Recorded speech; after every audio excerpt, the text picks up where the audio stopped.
और अभी आप जिक्र कर रहे थे अपने दादा का ना जी, जब ये कामयाब हो गए दुनियावी तौर पे, और मेरे दादा वो नहीं चाहते थे कि पापा मेरे एक्टर बन, क्योंकि अकेले अकेले भाई थे। हाँ। ना कोई बहन और एक ही औलाद थी।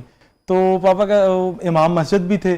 पापा की आवाज बड़ी प्यारी थी, क्योंकि पापा ने 15 साल की उम्र में जुम्मा पढ़ाते थे अपनी मस्जिद में। पापा मेरे दादा अबू मेरे इमाम मस्जिद थे।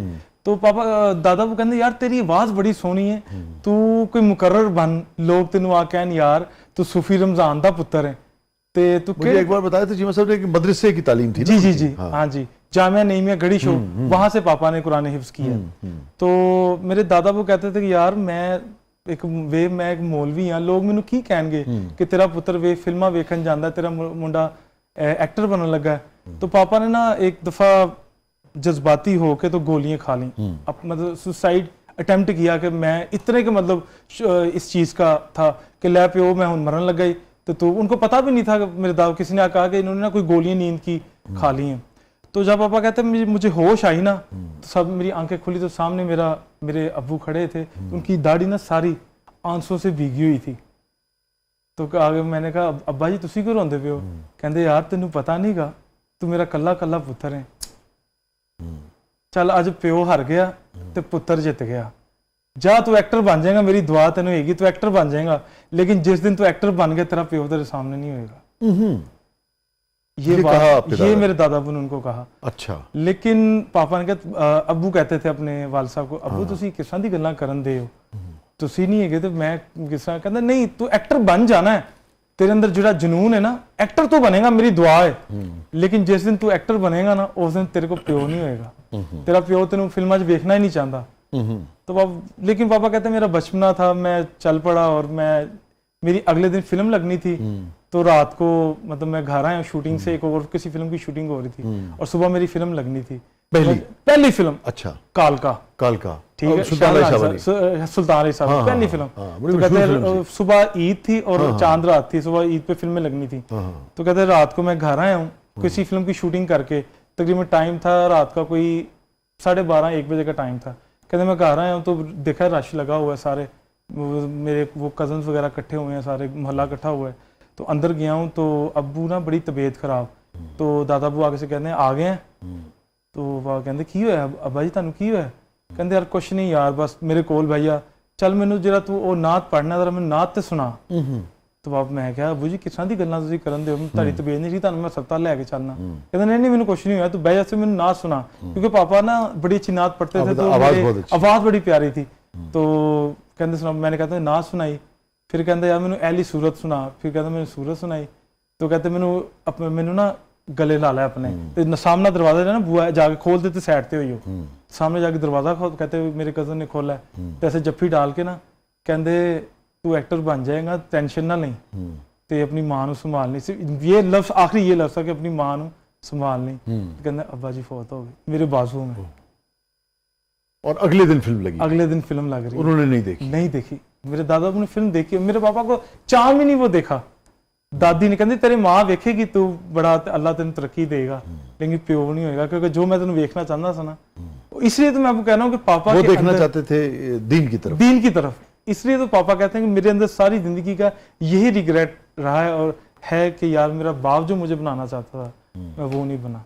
लेकिन वो टाइम फिर पापा लेके आए, उस बंदे ने वो इंडस्ट्री छोड़ने लगे थे पहले ना। अच्छा। छोड़ने लगे थे, और बिल्कुल वो तैयारी छोड़ने लगे थे। हाँ? कब फैसला कर रहे थे? ये तकरीबन 2023 में। अच्छा। ये पापा स्टार्ट हो गए थे तकरीरें माशाल्लाह करने और सारी चीजें, क्योंकि रात को जब वो फिल्म की जो कोई भी काम से आते थे ना, तो रात को आके पढ़ते थे कुरान पाक या हदीसें चीजें, फिर कई मौलवियों को लगा के सुनना, कोई चीज अडॉप्ट करनी सारी, ताकि मेरे पे फतवा ना कोई याद करे या कि यार एक्टर भी है, क्योंकि वो सारी चीजें होती है ना, इतनी बड़ी जगह पे जाके पढ़ना है, और ऐसे थोड़ी सीट मेंबर रसूल पे बैठना सल्लल्लाहु अलैहि वसल्लम। तो फिर वो रात को पढ़ना, आगे सारी चीजें करनी। तो मैंने कहा ना पापा या आप एक्टिंग कर लें, या कहते यार मैं एक्टिंग छੱਡ देनी है। लास्ट में जब बीमार होने से पहले, तो जब वो शुरू हो गए, तो उसके बाद फिर माशाल्लाह उन्होंने अपना उसमें भी नाम बनाया, फिर लोगों के साथ पापा की फ्लेक्सेस लगना शुरू हो गई, और मेरे ख्याल से वो छोड़ गए थे जब ये काम शुरू हो गया था ना, और तब उन्होंने उसको अलविदा कह दिया था। लेकिन जो बाप बनाना चाहता था पापा वो भी बने, और उसके बाद अपना शौक भी पूरा किया। और वालिद ने भी वो नहीं देखा जो वो नहीं चाहते थे, हाँ, नहीं चाहते और बेटे को दुआ भी दे दी। दुआ भी दे दी। क्या मैं कहूँ, बहुत मुख्तलिफ कहानी है। बहुत मुख्तलिफ। अल्लाह ताला जी सेहत दे आपके वालिद को, और दादा को गली को रहमत फरमाए, उनके दर्जात बुलंद फरमाए। अभी क्या यानी कि चीमा साहब की तबीयत जो अलील हुए हैं, वो क्या यानी कि पापा को ना बीपी शूट हो गया था सेट के ऊपर, शूटिंग कर रहे थे एक फिल्म की, तो वहाँ से उसके बाद फिर और भी कॉम्प्लिकेशंस, मतलब चेस्ट ब्लॉकेज हो गई, फिर उसको सक्शन करके सारी चीज़ें उनको मतलब करवाई, तो 3 माह हॉस्पिटलाइज रहे हैं। तो अल्लाह माफ़ करे, लोगों ने तो यहाँ तक कह दिया कोमे में चले गए हैं, क्योंकि न्यूज़ चाहिए लोगों को। फिर मैं आके मैंने मीडिया, लेकिन ऐसा नहीं हुआ, ऐसा बिल्कुल नहीं था, कभी बीमार रहे, मगर बीमार रहे, लेकिन माशाल्लाह अल्हम्दुलिल्लाह अब वो रिकवरी में आ रहे हैं। तो अच्छा, आप बताएं ना अपने उनके चाहने वालों जी अल्हम्दुलिल्लाह की सेहत कैसी है? अब माशाल्लाह बेहतर, काफी बेहतर है माशाल्लाह। जैसे पिछले साल तो मतलब आप समझ लें कि 100 में से 60% थे ना, अब 80% माशाल्लाह हो गए। माशाल्लाह। यानी कि अब आप उनके चाहने वालों को ये बता सकते हैं कि कितने अरसे में दोबारा काम पे वापस इंशाल्लाह? जो डॉक्टर हमें कह रहे हैं, वो कह रहे हैं 3 से 4 मंथ में वो माशाल्लाह करेंगे, लेकिन वो काम नहीं करेंगे एज एक्टर नहीं। उन्होंने मुझे पहले ही कह दिया था कि यार मैं बस, मेरा काम नहीं मैंने करना यार, मेरा दिल वहाँ उस साइड पे है। अच्छा, मैं वो कर दिया। हाँ जी, काम को उन्होंने पहले, खैर बात 2 साल पहले ही कह दिया था। अच्छा, शोज वगैरह में जाते थे, जैसे एज अ इंटरव्यू वगैरह। फिल्म बहुत कम कर दी थी, बिल्कुल कम, क्या मतलब छोड़ ही दी थी। ठीक है। अब लास्ट आपका ये कहना है कि अब उन्होंने फैसला किया चीमा साहब ने कि वो काम नहीं करना, फिल्म नहीं करना। हाँ, तो शफकत चीमा साहब ने फिल्म इंडस्ट्री छोड़ दी? जी हाँ जी, ये 2 साल पहले की बात है तकरीबन। तो तब मतलब कर रहे थे, लेकिन बहुत चूजी के यार नहीं, अब नहीं यार, बस अब नहीं, मैं और अब वो भी नहीं करना चाहते, वो भी नहीं करना चाहते। यस, ये पापा का फैसला है कि बस यार जितना हो गया अल्हम्दुलिल्लाह, लोगों ने मुझे बड़ा प्यार दिया है, और बस मेरे लिए दुआ किया करें कि मैं ठीक हो जाऊँ, बस उनका यही मैसेज। अल्लाह ताला वो सलामत रखे, उन्हें सेहत दे, और जो भी जिंदगी को जैसे वो देखते हैं जी गुजारना चाहें। हाँ, अल्हम्दुलिल्लाह बहुत अच्छी लाइफ है, बेहतर अपने लिए और जा रही है फैमिली के साथ, बहुत सब मिलने आते हैं, सब जो कोलीग्स में, दोस्त में, सब अल्हम्दुलिल्लाह। स्टे विद अस नाज़रीन, कहीं नहीं जाइएगा, छोटे से वक्त बाद वापस आते हैं। हमारे साथ मौजूद हैं आपके सबके महबूब फनकार शफकत चीमा साहब के साहबजादे शहरियार चीमा साहब, और आज हम ट्रिब्यूट पेश कर रहे हैं मोहतरम शफकत चीमा साहब को। आप देख रहे हैं ज़बरदस्त।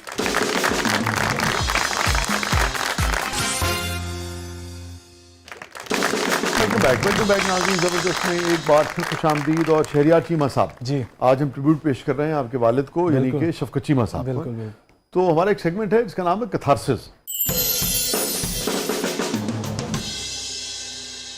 आप इतनी करीब से जानते हैं अपने वालिद को, सभी जानते हैं, मगर आप और भी ज़्यादा, चूँकि अभी आप उनकी खिदमत में भी मसरूफ़ हैं, और फिर एक आप उनके बेटे हैं। जी जी। तो अगर हम यही कैथारसिस आपके साथ करें, तो ज़रा आपकी आंखों से जितना आप अपने वालिद को जानते हैं, हम ये जानने की कोशिश करते हैं कि इन सारे सवालों के जवाब अगर आपकी सीट पे इस वक्त चीमा साहब अभी होते तो क्या देते हैं जी। तो क्या लगता है आपको, आपके वालिद का रिग्रेट क्या है ज़िंदगी में, कभी जो जिस पर बात करते हो आपसे, आपकी वालदा से, अपनी बहनों से? रिग्रेट पापा को मैंने आपको पहले भी बताया, एक ही चीज़ का था कि यार जो मेरे फादर मुझे बनाना चाहते थे, मैं वो नहीं बना, और कोई भी रिग्रेट नहीं, किसी के साथ ज्यादती की हो या किसी का कोई चीज़ की, कभी भी नहीं। उन्होंने ना कोई है, और सिर्फ यही था कि यार मैं वो कर लूं, लेकिन अपने रिग्रेट को उन्होंने पूरा भी फिर कर लिया। इसका जिक्र करते हैं जी, बस इसी का, और कभी उन्होंने। और ये बताइए कि जब वालिद साहब उनके चले गए और अगले दिन कालका रिलीज होनी थी, तो उन्होंने कुछ शेयर किया कि फिर उनके अगले दिन क्या जज्बात थे उस वक्त की, यानी कि क्या कैफियत थी? बस वही, फिर कहते मैं फर्स्ट शो नहीं देखने गया, मतलब हाँ, क्योंकि नहीं गए, तो उसके बाद नेक्स्ट डे मैं गया, उसके नेक्स्ट डे तो देखा, तो मैंने जाके सिनेमा में देखा तो मेरी तस्वीर ही नहीं। तो मैंने कहा यार ये मेरी तस्वीर ही नहीं है, तो मैं फिल्म के अंदर हूँ, क्योंकि पहली फिल्म थी। तो मैं डायरेक्टर जी के पास गया, उनको कहा जाके कि यार मेरे सर आपने मेरी तस्वीर नहीं लगाई। कहते यार वो प्रोड्यूसर ने नहीं लगाई यार। तो पापा ने कहा कि सर मैं अपनी तस्वीर खुद लगा सकता हूँ? तो उन्होंने कहा हाँ लगा दो। उन्होंने उनसे एक तस्वीर पकड़ी जिसमें राई साहब ने ना पापा को यहाँ से पकड़ा हुआ है। अच्छा। पकड़ा, पीछे राई साहब है और पापा आगे हैं। तो पापा माशाल्लाह पेंटर भी हैं, मेरे पापा आर्टिस्ट हैं जो फेसेस की तस्वीर भी सारे स्केचेस वगैरह भी बना लेते हैं, क्योंकि पुराने जमाने में ना पेंट वाली तस्वीरें लगती थी जो दीवार। तो पापा ने खुद ही एक जाके कहीं किसी से फटा लिया और जाके वो सारी खुद पेंटिंग करके जाके लगाई। जब जाके लगाई ना, तो बाहर से अब शो टूटने वाला था, तो शो टूट के जब बाहर आए तो आगे ना पीछे से खड़े हो गए। तो ना ऐसे कोई ना पहचान रहा, लेकिन लोग आके बाहर कह रहे यार ए मुंडा कौन है, बड़ी राई दे नाल ते अंजुमन ने फाइट की थी है यार, वेरी नाइस यार। तो कहते मैं पीछे खड़ा हुआ, देख रहा। तो कहते हैं मुझे बड़ा फिर हौसला मिला कि यार मैं, लेकिन अंदर से मैं टूटा हुआ था कि अभी बाप को दफना के आया हूँ, यहाँ मेरी जर्नी शुरू हो गई। कहते हैं लेकिन मैं जब भी काम मेरे मिलना शुरू हुआ, कहना मैंने पता सी मेरे प्यो की दुआ जो इधर मुंह निकल गया ना वो पूरी हो जानी है, क्योंकि मेरे बाबा कहते बड़े दरवेश टाइप मेरे दादा अबू थे और अल्लाह लोग थे। तो कहते मैंने वो मुझे फिल्में मिलनी अब शुरू हो गई आस्ता आस्ता करता करता, लेकिन एक रिग्रेट वो ही दिल में शुरू से ही रहा कि यार नहीं यार ज्यादती होगी। बाप कह के गया था, लेकिन फिर माँ भी मेरी साथ थी, माँ मुझे बड़ी दुआएं देती थी। तो दादी ने मेरी सक्सेस देखी है मेरे पापा की, और माशाल्लाह आज भी अल्हम्दुलिल्लाह शफकत चीमा एक ही है। कुछ आपके इल्म में है आपके दादा आपके वालिद को क्या कहते थे, क्या बुलाते थे? शफकत हुसैन। शफकत हुसैन कह के बुलाते थे। हुसैन। अच्छा। हाँ। और आपकी जो दादी थी वो अपना, मेरी दादी बांग्लादेश से थी। अच्छा अच्छा अच्छा। हाँ, मेरे दादा फौजी थे, मैंने आपको पहले बताया। हाँ। तो वो जब ये पता नहीं कौन सी 65 की जंग में भी, तो मेरे दादा वो वहां गए थे, तो वहां शादी करवा के इधर लेके आए थे। अच्छा अच्छा। पापा के जो मामू वगैरह वो भी सारे बांग्लादेश से एक दफा आए थे, तो उसके बाद कभी मुलाकात नहीं हुई। फिर आपकी दादी यही रही फिर। हाँ। तो यानी कि जब वो सिर्फ बांग्लादेश से आई थी या बंगाली हैं भी? वो बंगाली मेरे बंगाली नहीं थी, बांग्लादेश से आई थी मुसलमान। हाँ, बंगाली नहीं थी। उनकी वैसे स्पीच उनकी उर्दू थी। अच्छा, उर्दू थी। हाँ, अच्छा, उर्दू।